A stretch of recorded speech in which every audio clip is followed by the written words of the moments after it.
नमस्कार। जगतगुरु भगवान श्री कृष्ण जी के चरणों में कृतज्ञता पूर्वक वंदन करता हूँ। सनातन संस्था तथा हिंदू जनजागृति समिति द्वारा आयोजित इस विशेष धर्म संवाद इस कार्यक्रम में मैं गुरुराज प्रभु आप सभी का हार्दिक स्वागत करता हूँ। धर्म संवाद इस विशेष कार्यक्रम में पिछले अनेक दिनों से हम अध्यात्म, धर्म, 16 संस्कार आदि विविध विषयों में विस्तृत रूप से जानकर ले रहे हैं, उससे संबंधित शास्त्र भी जान के ले रहे हैं। और आज हम इस धर्म संवाद में अग्निहोत्र इस विषय पर धर्म संवाद जारी रखेंगे और अग्निहोत्र में निर्मित भस्म का क्या उपयोग हो सकता है, या वर्तमान में विश्व की हम स्थिति जिस अनुसार देख रहे हैं कि तीसरे विश्व युद्ध की संभावना अनेकों को लग रही है, और यदि तीसरा विश्व युद्ध होता है तो वो निश्चित रूप से परमाणु युद्ध होगा, ये हम सभी को ध्यान में भी आ रहा है। तो ऐसे समय पे अग्निहोत्र सभी की कैसे रक्षा कर सकती है, इस विषय में भी आज हम चर्चा करेंगे। हम सभी का सौभाग्य है कि धर्म संवाद इस विशेष कार्यक्रम के लिए हमें संतों का मार्गदर्शन प्राप्त होता है, और आज भी हमारे साथ पूजनीय नीलेश सिंह भाई जी उपस्थित हैं। मैं आपका हार्दिक स्वागत करता हूं। पूजनीय नीलेश सिंह भाई, आप समुद्री जहाज निर्मित क्षेत्र के अभियंता हैं। आपने सनातन संस्था के मार्गदर्शन में साधना कर संत पद प्राप्त किया है, अर्थात आप आध्यात्मिक क्षेत्र के भी अधिकारी संत हैं। आपने विगत 21 वर्षों से सनातन हिंदू धर्म के प्रचार प्रसार के लिए निरंतर प्रवास में बिताए हैं। आपका सामाजिक और आध्यात्मिक क्षेत्र का अनुभव का हम सभी को निश्चित रूप से लाभ होगा। तो आइए आज हम आज के धर्म संवाद की ओर बढ़ते हैं। इस धर्म संवाद में हम अध्यात्म संबंधी अनेक विषयों पर संवाद किए हुए हैं। पिछले कुछ धर्म संवाद में हमने 16 संस्कार का भी शास्त्र जान के लिया है, उससे संबंधित प्रश्नों पर भी चर्चा की है, और ज्योतिष से जुड़े हुए बिंदुओं पर भी हमने चर्चा की। लेकिन वर्तमान में आज की स्थिति को देखते हुए सुरक्षा की दृष्टि से अग्निहोत्र को जानना समझना ये अत्यंत आवश्यक हुआ है। ऐसे पुनः एक बार ध्यान में आया है, जैसे भोपाल गैस त्रासदी के समय अग्निहोत्र के माध्यम से ही कुछ परिवारों की रक्षा हुई थी, और आज भी हम वर्तमान में विशाखापट्टनम में जो जहरीली गैस केमिकल प्लांट से जो निकली है, उससे जो त्रासदी निर्माण हुई, उसको ध्यान में रखकर ही हमने अग्निहोत्र यह विषय धर्म संवाद के लिए चुना है, ताकि हम सभी दर्शकों को इसका शास्त्र समझ में आए, इसको हम समझें और इसको करके अपनी सुरक्षा की दृष्टि से इसका लाभ भी उठाएं। तो आइए आज का हम धर्म संवाद शुरू करते हैं। तो आज हम सबसे पहला प्रश्न पूजनीय नीलेश जी से पूछेंगे कि अग्निहोत्र कहाँ करना चाहिए। अग्निहोत्र जो है वो घर के किसी भी कक्ष में अथवा स्थान में किया जा सकता है। यदि घर में पूजाघर अथवा ध्यान कक्ष हो तो वहाँ अग्निहोत्र करना सर्वोत्तम होगा। यह आपके घर के छज्जा अथवा छत अथवा घर के या घर से लगे खेत अथवा वाटिका में भी किया जा सकता है। इसमें सबसे बड़ा महत्व जो है वो समय का होता है। स्थानीय सूर्योदय तथा सूर्यास्त का समय देखें और उसके अनुसार हम अग्निहोत्र करें। अब एक वेबसाइट है जिसका नाम भी मैं सभी दर्शकों को बता रहा हूँ, www.timeandDate.com/worldclock/sunrise.html। इस वेबसाइट पर हमें सूर्योदय और सूर्यास्त के बारे में ज्ञात हो सकता है, और इसी प्रकार से सूर्योदय तथा सूर्यास्त के समय के 5 या 10 मिनट पहले हम अग्निहोत्र की तैयारियां प्रारंभ करें, और ठीक सूर्योदय और सूर्यास्त के समय अग्निहोत्र हम करें। बहुत बहुत धन्यवाद। आपने न केवल हमारे दर्शकों को अग्निहोत्र कहाँ करें ये बताया, बल्कि जो कब करना है उसके समय का स्रोत भी हम कहाँ से ले सकते हैं ये भी बताया। अभी हम अगला प्रश्न आपसे ये करना चाहेंगे कि अग्निहोत्र कौन कर सकता है, ये भी आप हमारे दर्शकों को बताएं। अग्निहोत्र जो है अग्निहोत्र संस्कार एक बहुत आसान, सरल और सहज ग्रहण करने योग्य तथा सर्वगत है और यह कोई भी कर सकता है। संसार में अनेक लोग तथा परिवार इस हवन को अपने घर में करते हैं और लाभान्वित हो रहे हैं। इसमें धर्म, संप्रदाय, जाति, राष्ट्रीयता, रंग, लिंग तथा आयु का कोई भी बंधन नहीं है। बच्चे भी बड़ों के मार्गदर्शन में अग्निहोत्र कर सकते हैं। स्त्रियां अपने मासिक धर्म के समय इसे न करें, ये एक बंधन का पालन हमें करना चाहिए। बाकी किसी भी प्रकार का बंधन जो है वो अग्निहोत्र के लिए नहीं है। जी, आपने वैसे कल हमें मार्गदर्शन किया ही था, परंतु फिर से एक बार हमारे पास प्रश्न आया कि अग्निहोत्र में निर्मित भस्म का क्या करना चाहिए। तो आप कृपया पुनः एक बार हम सभी को मार्गदर्शन करें। अवश्य। सबसे पहले अग्निहोत्र के स्थान को स्वच्छ तथा व्यवस्थित रखना चाहिए। प्रातः काल में अग्निहोत्र के समय से पूर्व अगर स्नान किया जाए तो सर्वोत्तम होगा। संध्या काल में स्नान करना संभव न हो तो अग्निहोत्र करने से पहले हाथ, पैर तथा मुख को धो ले। अग्निहोत्र की विभूति या जो भस्म होता है उसे अलग पात्र में रखा जा सकता है।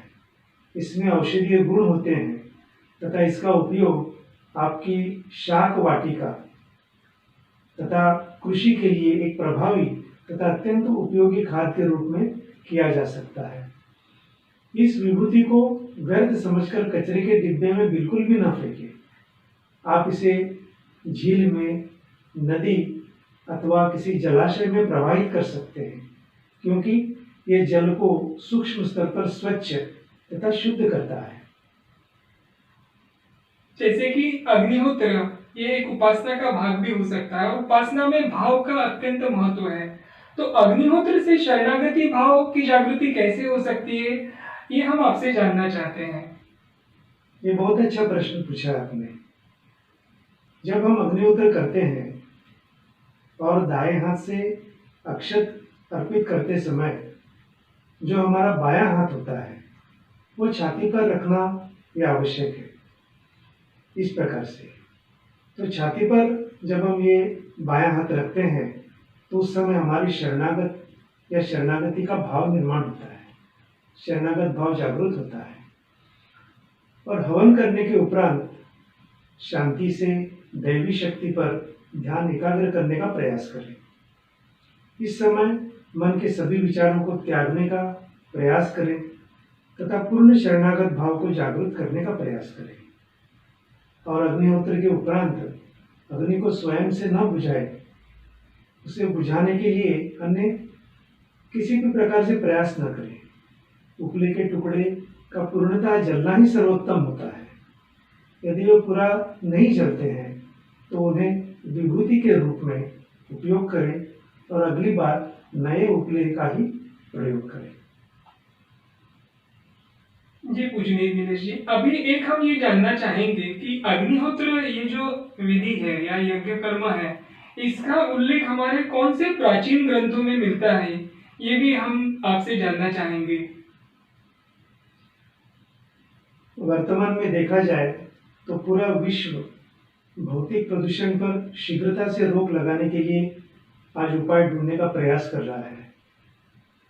और पवित्र अथर्ववेद में अग्निहोत्र के एक सरल धार्मिक विधि का उल्लेख है और जिसका विस्तार से वर्णन यजुर्वेद संहिता और शतपथ ब्राह्मण इसमें दिया हुआ है। जी, और एक हम अग्निहोत्र के लाभ के विषय में आपसे ये जानना चाहते हैं, क्योंकि वर्तमान में सभी विश्व में सभी को लगता है कि ये विज्ञान युग है, लेकिन अग्निहोत्र ये तो हमारी सनातन धर्म की परंपरा की संस्कृति का एक प्राचीन पद्धति है जो चलती आ रही है। तो आज के युग में, इस विज्ञान युग में अग्निहोत्र से क्या लाभ होगा, ये भी आप हमारे दर्शकों को बताएं। अग्निहोत्र से प्रदूषण कम होगा तथा वातावरण भी आध्यात्मिक रूप से शुद्ध होगा। जो व्यक्ति पवित्र अग्निहोत्र विधि करते हैं वे बताते हैं कि इससे तनाव भी कम होता है, शक्ति बढ़ती है तथा ये विधि मानव को अधिक स्नेही बनाती है। इसे मद्यपान तथा मादक पदार्थों के सेवन यानी व्यसन से भी मुक्त करवाने का एक अच्छा साधन माना गया है। ऐसा माना जाता है कि अग्निहोत्र पौधों में प्राण शक्ति का पोषण करता है तथा हानिकारक विकिरण और रोगजनक जीवाणुओं की शक्ति जो है वो शक्ति भी कम करता है। जल संसाधनों की शुद्धि के लिए भी इसका उपयोग किया जा सकता है और ऐसा माना जाता है कि ये नाभिकीय विकिरण यानी न्यूक्लियर रेडिएशंस जो होते हैं इसका भी प्रभाव न्यून कर सकता है। मतलब अग्निहोत्र का इतना अच्छा और इतना जो वैज्ञानिक दृष्टिकोण से भी इसका महत्व बताया गया है। जी, आपने ये जैसे बताया कि अग्निहोत्र से पर्यावरण के स्तर पर भी लाभ होते हैं और लोगों को उनके व्यक्तिगत जीवन में, उनके शारीरिक स्तर पे, मानसिक स्तर पे भी इसका परिणाम होकर उससे भी हम लाभ ले सकते हैं। तो ये कैसे आता है, जैसे कि हम ज्योतिष शास्त्र में को भी मानते हैं, तो ज्योतिष शास्त्र में अपनी जन्म कुंडली में कुछ दोष बताए होते हैं। तो क्या जन्म कुंडली में बताए हुए इन दोषों पर भी अग्निहोत्र से कुछ प्रभाव पड़ता है क्या, कुछ लाभ हो सकता है क्या, ये हम आपसे जानना चाहेंगे। जन्म कुंडली में सभी दोषों को नष्ट करने का सबसे सरल उपाय है अग्निहोत्र नियमित रूप से करना। ऐसा कहा जाता है कि अग्निहोत्र करने से मनुष्य 9 ग्रह और 27 नक्षत्रों पर विजय प्राप्त कर लेता है, जिससे ग्रह और नक्षत्र उसे सदैव शुभ फल देते हैं और वो अपने जीवन में सर्व कार्य सिद्ध करने में सक्षम हो जाता है। तो ये इसके पीछे शास्त्र बताया गया है। जी, वैज्ञानिकों का अग्निहोत्र के विषय में और क्या अध्ययन हुआ है, ये भी जानना चाहेंगे। जैसे कि शारीरिक स्तर पर उसका परिणाम और क्या होता है, तो इन बिंदुओं से भी कुछ अध्ययन हुआ है क्या? बहुत सारे वैज्ञानिकों ने इसके लिए विभिन्न प्रकार के शोध कार्य किए हुए हैं, यानी अपने अपने अलग अलग ढंग से परीक्षण किया है। किसी ने यज्ञ हवन में काम में आने वाली किसी एक वस्तु का विश्लेषण प्रस्तुत किया है, तो किसी ने इस बात की खोज की है कि यज्ञ कुंड इसी ढंग से क्यों बनाए जाते हैं, उसका आकार इस प्रकार से क्यों है। कुल मिलाकर यज्ञ हवन को हर दृष्टि से जांच परख करने के बाद वैज्ञानिकों ने पाया है कि अग्निहोत्र एक धार्मिक अनुष्ठान होने के साथ ही पूर्णतः एक वैज्ञानिक सम्मत प्रक्रिया भी है, साइंटिफिक है। अब डॉक्टर हैफकिन एक विख्यात फ्रांस के डॉक्टर हैं, उन्होंने कहा कि घृत जलाने से, घृत यानी घी जलाने से रोग पैदा करने वाले कृमि या कीटाणु मर जाते हैं। फ्रांस के ही वैज्ञानिक त्रिलवर्थ ये कहते हैं कि जलती हुई शक्कर में वायु शुद्ध करने की बहुत बड़ी शक्ति होती है। इससे क्षय, चेचक वगैरह आदि रोग तुरंत नष्ट हो जाते हैं। फिर डॉक्टर एम ट्रेलट, इन्होंने भी एक शोध कार्य किया है। उन्होंने कहा है कि मुनक्का और किशमिश ये शक्कर जैसे शक्कर प्रधान जो सूखे फल होते हैं, अगर ये सूखे फल जलाए दिए जाते हैं तो ये पाया कि इनके धुएं से टाइफाइड जैसे कीटाणु, टाइफाइड के कीटाणु के रोग भी 30 मिनट में मर जाते हैं तथा अन्य व्याधियों के रोग के कीटाणु 1-2 घंटे में मर जाते हैं। डॉक्टर कर्नल किंग ने, इन्होंने 15 मार्च 1898 को मद्रास विश्वविद्यालय में भाषण देते हुए कहा था कि घी और चावल में केसर मिलाकर अग्नि में जलाने से प्लेग से बचा जा सकता है। इसी भाषण के आधार पर श्री हैफकिन ब्यूबनिक, इन्होंने प्लेग नामक एक पुस्तक में लिखा है कि हवन करना लाभदायक और बुद्धिमत्ता की बात होती है। मध्य प्रदेश में जबलपुर के राजकीय टीबी सैनिटोरियम के मेडिकल अधिकारी डॉक्टर कुंदनलाल अग्निहोत्री ने टीबी का उपचार यज्ञ द्वारा शुरू किया, जिसमें उन्होंने 80% सफलता प्राप्त की। वो अपनी यज्ञ चिकित्सा नामक पुस्तक में लिखते हैं कि मैं ये तो नहीं कह सकता कि यज्ञ से टीबी के सब रोगी ठीक हो जाते हैं, मगर यह अवश्य कह सकता हूँ कि जो इससे ठीक नहीं होगा वो किसी अन्य विधि से ठीक नहीं हो सकता। अग्निहोत्र के माध्यम से संसर्गजन्य व्याधियों को इसकी रोकथाम भी की जा सकती है, ऐसे उन्होंने कहा। फिर मुंबई के प्रसिद्ध माइक्रोबायोलॉजिस्ट श्री अरविंद जी मोंडकर, इन्होंने अग्निहोत्र का रोग उत्पादक जीवाणुओं पर होने वाले परिणामों का अध्ययन भी किया था। उन्होंने अपने संशोधन में कॉलरा, टाइफाइड जैसे घातक रोग उत्पन्न करने वाले जीवाणुओं के सैंपल्स को अग्निहोत्र के वातावरण में 48 घंटे रखा। बाद में जब उन सैंपल्स का परीक्षण किया गया तब जीवाणुओं में 80% तक कमी पाई गई और यही प्रयोग उन्होंने अनेक बार दोहराया। उन सभी प्रयोगों में समान निरीक्षण पाए गए। इसी प्रकार के प्रयोग जीवाणुओं से संक्रमित पानी, अन्न और मिट्टी पर भी किए गए। उन प्रयोगों में भी 48 घंटों में विशेष कमी दिखाई दी। अब तक किए गए इन प्रयोगों से सिद्ध होता है कि अग्निहोत्र से बना हुआ वातावरण बैक्टीरियोस्टैटिक ये होता है।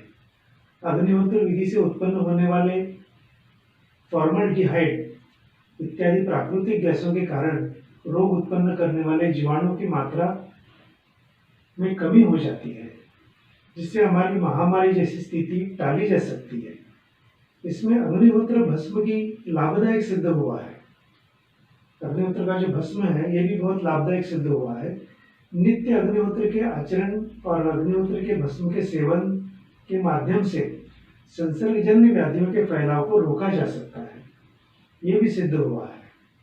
तो ये विभिन्न प्रकार के जो शोध कार्य हैं, वैज्ञानिकों ने अपने अपने तरीके से अपने अपने अभ्यास के द्वारा ये शोध कार्य करके समाज के सामने प्रस्तुत किया है और ये कहा है कि अग्निहोत्र एक बहुत प्रभावी माध्यम है जिससे मनुष्य, पर्यावरण और हमारे वातावरण, पानी, इस सब की शुद्धि हो सकती है।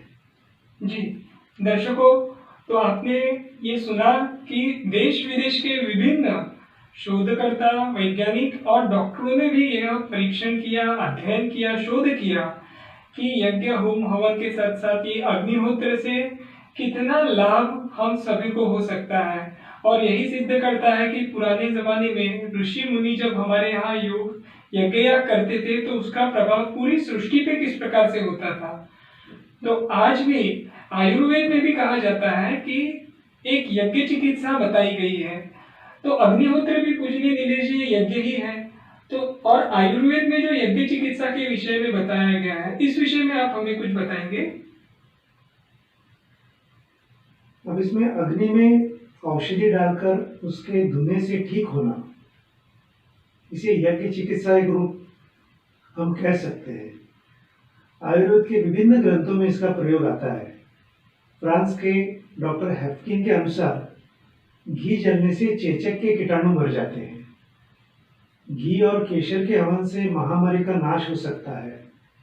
शंख वृक्षों के पुष्पों से हवन करने पर कुष्ठ रोग दूर हो सकता है। अपामार्ग के बीजों से हवन करने पर अपस्मार्ग यानी जो मिर्गी होती है, ये मिर्गी का रोग जो है वो दूर हो सकता है।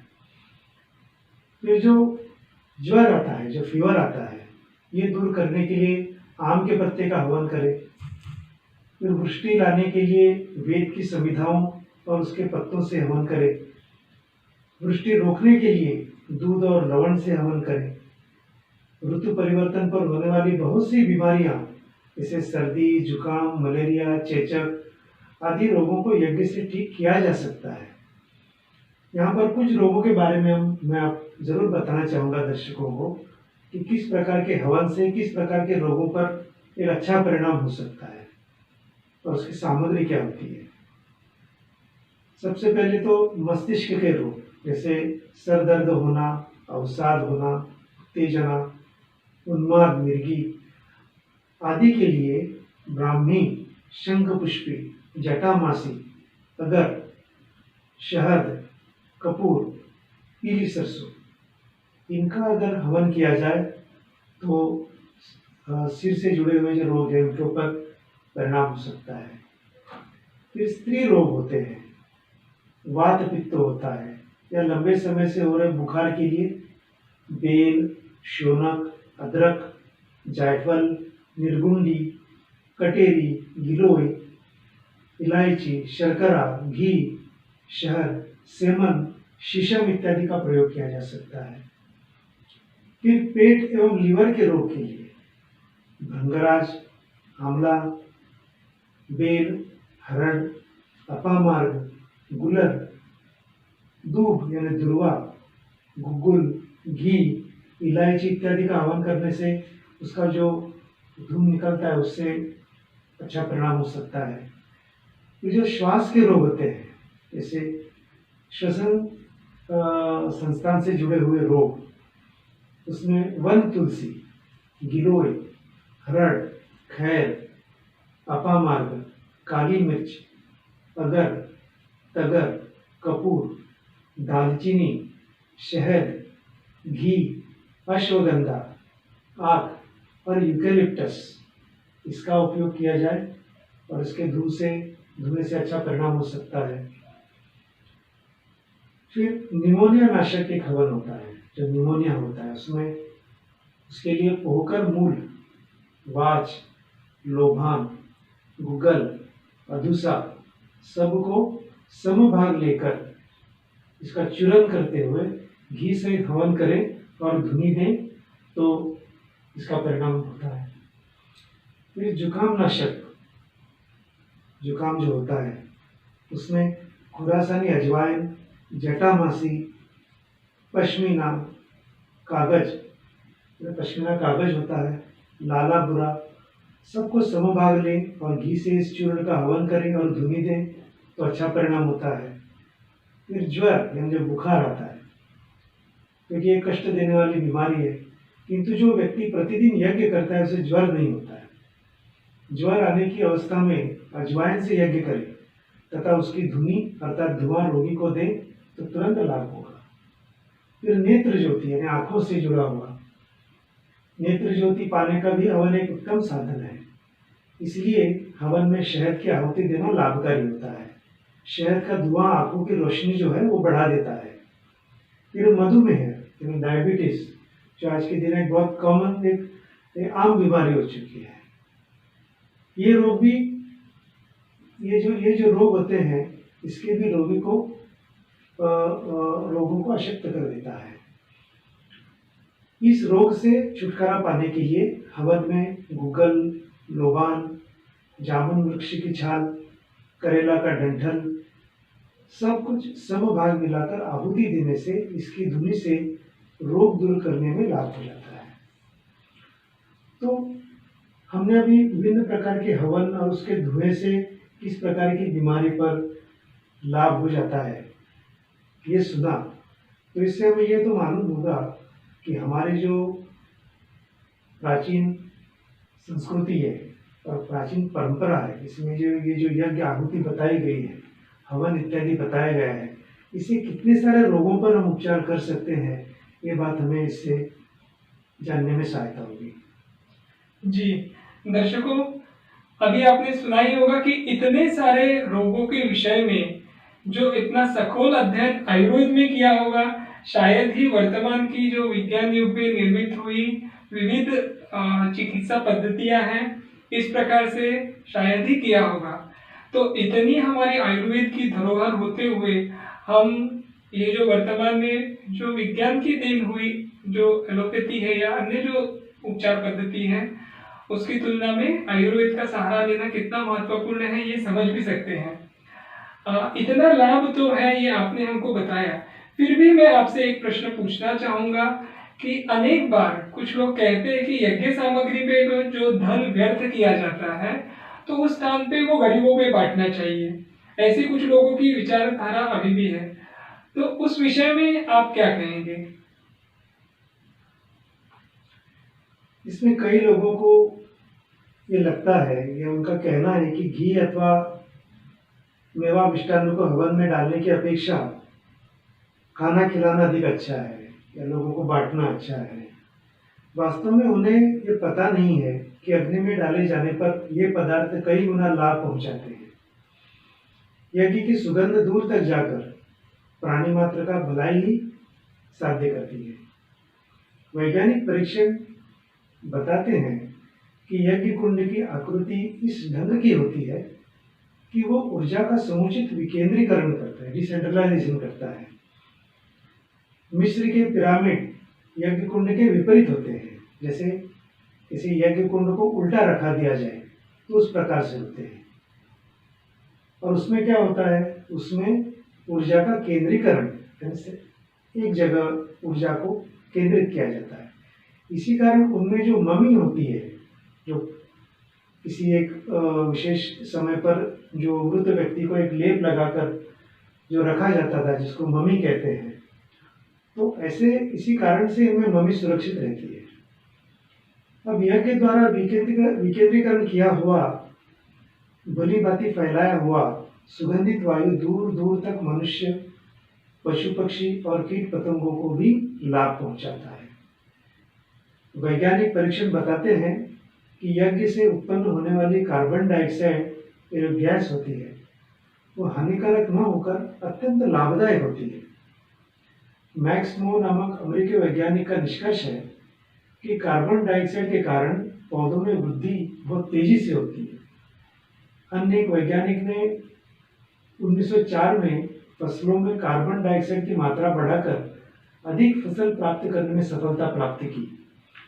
अमेरिका में महाराष्ट्र के स्वामी वसंत परांजपे, इन्होंने एक अग्निहोत्र विश्वविद्यालय की स्थापना की है और इस विश्वविद्यालय ने मंत्र उच्चारण के साथ पूर्ण आहुति के द्वारा चौगुनी फसल देकर एक चमत्कार ऐसा वहां पर करके दिखाया हुआ है। इसे क्या कहें कि भारतीय विज्ञान विदेशों में यज्ञ से 4 गुना अधिक फसल उत्पन्न कर रहे हैं और विदेशी विद्वान यहाँ भारत में आकर हमें हमारे ऋषि मुनियों के रचे हुए यज्ञ विधान की विशेषता हमें ही बता रहे हैं।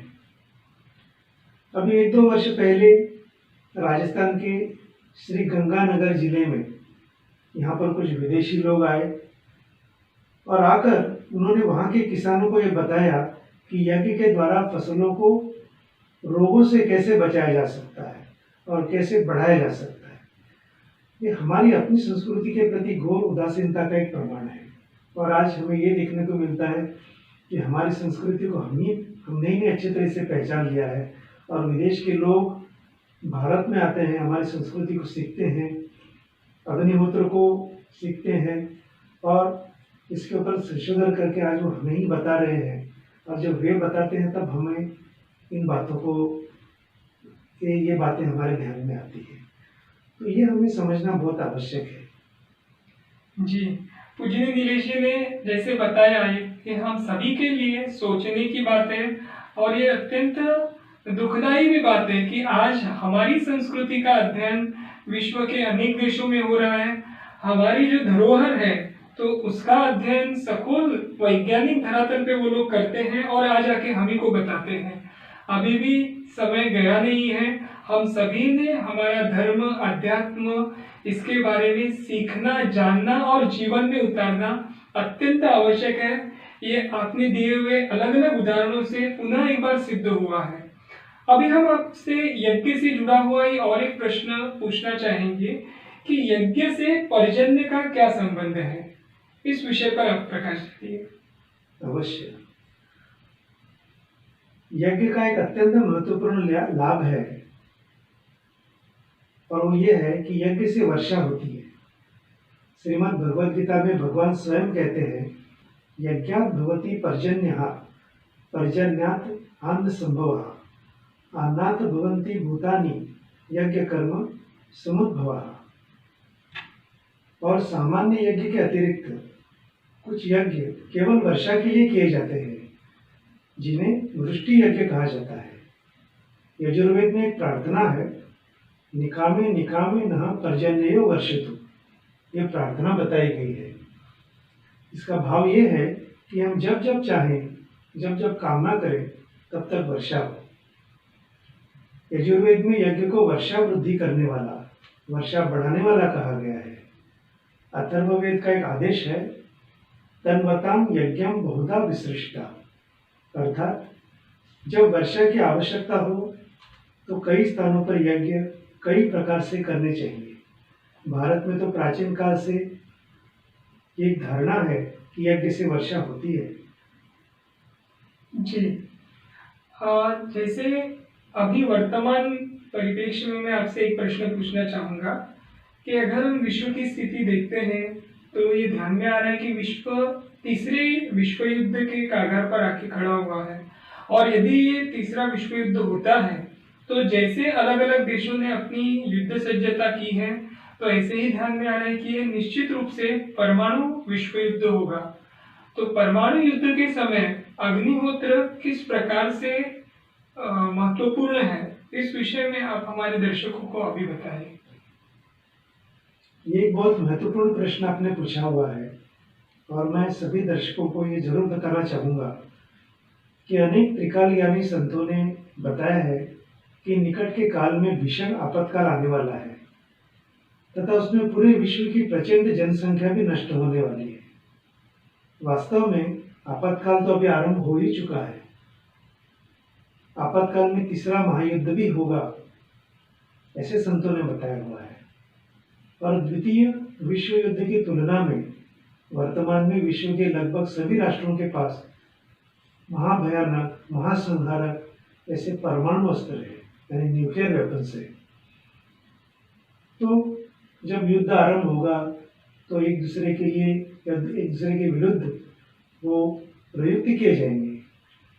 इस युद्ध में सुरक्षित रहना हो तो उसके लिए परमाणु अस्त्रों को निष्क्रिय करने के प्रभावी उपाय हमें करने चाहिए। साथ ही इन आणविक अस्त्रों से निकलने वाली किरणों को नष्ट करने के भी उपाय हमें करने चाहिए। इसमें स्थूल उपाय जो है वो उपयोगी सिद्ध नहीं होंगे, इसके लिए कुछ सूक्ष्म उपाय करने पड़ेंगे, क्योंकि बम की तुलना में अणुबम जो है वो सूक्ष्म होता है। जैसे जब पूर्व के समय जब युद्ध होता था तो युद्ध किस प्रकार से किया जाता था। कभी तो बाणों से शत्रु को मारा जाता था, यानी स्थूल आयुध का उपयोग किया जाता था। कभी कभी बाणों के साथ मंत्र का उच्चारण भी किया जाता था, यानी स्थूल के साथ सूक्ष्म। कभी कभी केवल मंत्र से भी किया जाता था, यानी सूक्ष्मतर। और उसके ऊपर भी है वो है सूक्ष्मतम, यानी संतों का संकल्प। इस प्रकार के उत्तरोत्तर प्रभावी चरण होते हैं, और जितना सूक्ष्म उतना अधिक प्रभावशाली होता है, और स्थूल की अपेक्षा सूक्ष्म कई गुना अधिक प्रभावशाली है। इस कारण अणुबम जैसे प्रभावी संहारक जो बम होंगे, उसके जो किरणोत्सर्ग होंगे यानी रेडिएशन होगा, उसको रोकने के लिए सूक्ष्म दृष्टि से कुछ उपाय करना बहुत आवश्यक है। इसलिए ऋषि मुनियों ने यज्ञ के प्रथमावतार के स्वरूप अग्निहोत्र ये उपाय बताया है, और ये आज का हमारा विषय भी है। और ये करने में अति सरल तथा अत्यल्प समय में होने वाला एक यज्ञ है, किंतु प्रभावी रूप से सूक्ष्म परिणाम साधने में सहायक भी उपाय है। अग्निहोत्र से वातावरण चैतन्यमय बनता है तथा सुरक्षा कवच भी निर्माण होता है। इस कारण प्रतिदिन अग्निहोत्र करना ये केवल आपातकाल ही नहीं, आपातकाल की दृष्टि से ही नहीं, अपितु सदा के लिए उपयुक्त है। आपातकाल में यातायात के साधनों के अभाव से रोगी को अस्पताल में पहुंचाना, डॉक्टर अथवा वैद्य के संपर्क में लेके जाना, या बाजार से औषधियां प्राप्त करना, हर बात बहुत कठिन हो जाती है। आपातकाल में आने वाली जो समस्याएं हैं, समस्याओं एवं विकारों का सामना करने की पूर्व तैयारी के एक भाग के स्वरूप में सनातन संस्था आगामी आपातकाल के लिए संजीवनी ये ग्रंथ तैयार कर रही है, और इस ग्रंथमाला के अंतर्गत अग्निहोत्र ये ग्रंथ बहुत पहले ही प्रकाशित किया गया है। इसमें अग्निहोत्र का पूरा शास्त्र किस प्रकार से वो किया जा सकता है, उसके स्थूल और सूक्ष्म प्रभाव कैसे होते हैं, ये विस्तार से इस ग्रंथ में दिए गए हैं। और जो परमाणु विस्फोट जो होता है, जो न्यूक्लियर जो विस्फोट होता है, उसका परिणाम भी बहुत घातक होता है। जब कोई परमाणु विस्फोट किया जाता है तो इससे तेज तत्व के रजतम प्रधान स्पंदन निर्माण होते हैं। इन स्पंदनों के साथ प्रतिकूल सूक्ष्म ध्वनियां भी निर्माण होती है। विस्फोट स्थल के निकटवर्ती यानी उसके पास जो बसे हुए जो लोग हैं, इनके मन एवं बुद्धि पर इसका सूक्ष्म ध्वनि का भी परिणाम होता है और सूक्ष्म दृष्टि से हानिकारक परिणाम पड़ता है। परिणाम स्वरूप उन्हें अवसाद तथा नकारात्मक विचारों से लेकर मानसिक अथवा बौद्धिक दुर्बलता भी हो सकती है। और जो नाभिकीय विस्फोट, जो न्यूक्लियर वेपन्स का जो विस्फोट होता है, इससे होने वाला रेडियोधर्मी प्रदूषण जो है, ये भी बहुत घातक होता है। जब पृथ्वी पर अथवा इसकी सतह के समीप नाभिकीय विस्फोट होता है तब उसके अनेक दुष्परिणामों से एक है रेडियोधर्मी अवशेष। विस्फोट के तुरंत पश्चात विस्फोट से उत्पन्न कुकुरमुत्ते सदृश धूल के विशाल बादलों द्वारा पृथ्वी का एक बहुत बड़ा भूभाग और इसके भग्नावशेष रेडियोधर्मी हो जाते हैं। ये रेडियोधर्मी सामग्री वायु के साथ बहती हुई धरती पर पुनः आके गिरती है और हजारों वर्ग किलोमीटर तक का जो क्षेत्र है वो प्रदूषित हो जाता है। विस्फोट जितना बड़ा होता है उतना अधिक तथा शीघ्र मलबा उछल जाता है तथा छोटे विस्फोट में प्रदूषित राख जो है वो निचले वायुमंडल में एकत्रित हो जाती है। ये मलबा उस क्षेत्र के तथा उससे अत्यंत दूरस्थ क्षेत्रों में भी रहने वाले लोगों को अनेक वर्षों तक प्रभावित कर सकता है। परमाणु विस्फोट के रजतम तरंगों का नाश करने वाला अग्निहोत्र एक बहुत बड़ा आध्यात्मिक शोध है। पृथ्वी पर घटित होने वाली समस्त घटनाएं सृष्टि के मूलभूत निर्माण तत्वों के संयोजन से होती है। ये मूलभूत निर्माण तत्व है परम विशिष्ट 5 ब्रह्मांडीय तत्व अर्थात पंच तत्व है, पृथ्वी, आप, तेज, वायु और आकाश। इन सभी अथवा इनमें से एक अथवा अधिक तत्वों के संयोजन से ब्रह्मांड की क्रियाएं चलती है। नाभिकीय अस्त्र के विस्फोट में जो तत्व मूलतः सहभागी होता है वो है अग्नि तत्व, जिसे हम तेज तत्व भी कहते हैं। और अग्निहोत्र की विधि करने से तेज तत्व के सत्व प्रधान स्पंदन निर्माण होते हैं। अग्निहोत्र से निर्मित अग्नि जो होती है रजतम के कणों का विघटन करती है, जिसके फलस्वरूप वातावरण का आध्यात्मिक स्तर पर शुद्धिकरण होता है। इसमें जो अग्नि होती है वो अग्नि से अनुष्ठान करने वाले व्यक्ति के चारों ओर एक सूक्ष्म सुरक्षा कवच भी निर्माण होता है। ये कवच तेज तत्व से संबंधित किसी भी वस्तु के प्रति अति संवेदनशील होता है तथा सूक्ष्म दृष्टि से एक कवच लाल रंग का दिखता है। परमाणु विस्फोट से निकलने वाले रजतम प्रधान तेज तत्व के कण बहुत कठोर और विनाशक ढंग से प्रहार करते हैं।